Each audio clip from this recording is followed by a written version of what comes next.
بسم اللہ الرحمن الرحیم۔ حدیث نبوی حضرت ابن عمر رضی اللہ تعالی عنہ بیان کرتے ہیں، رسول اللہ صلی اللہ علیہ وسلم نے فرمایا، منافق کی مثال اس متردد بکری کی طرح ہے جو دو ریوڑوں کے درمیان ہو، کبھی وہ اس طرف جاتی ہو کبھی اس کی طرف۔ اس حدیث پاک میں منافق کا رویہ بیان کیا گیا ہے۔ منافق اعتقادی وہ شخص ہے کہ جو زبان سے تو یہ کہتا ہے کہ اس نے اسلام قبول کر لیا ہے، لیکن جب وہ اپنے جیسوں کے درمیان جاتا ہے تو وہ کہتا ہے کہ میں نے صرف اوپر اوپر سے اسلام قبول کیا ہے، یعنی اس کے دل میں اسلام نہیں ہوتا، صرف اس نے اپنے کسی مفاد کے لیے، دنیاوی مفاد کے لیے اوپر اوپر سے اسلام قبول کیا ہوتا ہے۔ اس حدیث پاک میں فرمایا گیا ہے کہ منافق بکری کی طرح ہے، ایسی بکری جو دو ریوڑوں کے درمیان ٹک کر نہیں رہتی، کسی ایک ہی ریوڑ میں اپنے آپ کو برقرار نہیں رکھتی، کبھی اس ریوڑ میں جاتی ہے اور کبھی اس ریوڑ میں جاتی ہے، یعنی اس کو جس طرف اپنا مفاد نظر آتا ہے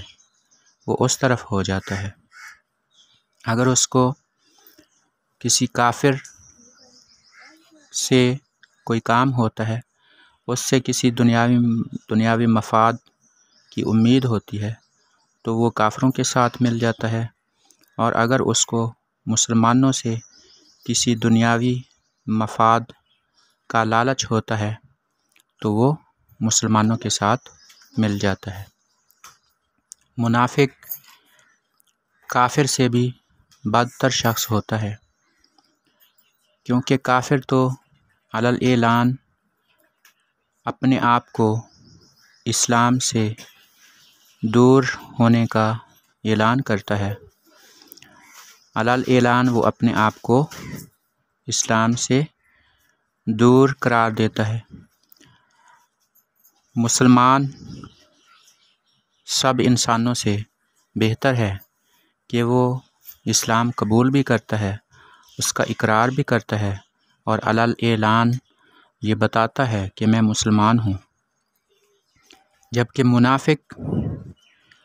یہ بدترین کافر اس لیے ہے کہ یہ خود کو مسلمان ظاہر کرتا ہے لیکن اندر سے یہ مسلمان نہیں ہوتا۔ اس لیے فرمایا گیا ہے، ان المنافقین فی الدرک الاسفل من النار، کہ منافق جہنم کے سب سے نچلے درجے میں ہوں گے۔ منافقت ایک بہت بڑا جرم ہے۔ اللہ پاک ہمیں منافقوں کے شر سے بچائے، آمین۔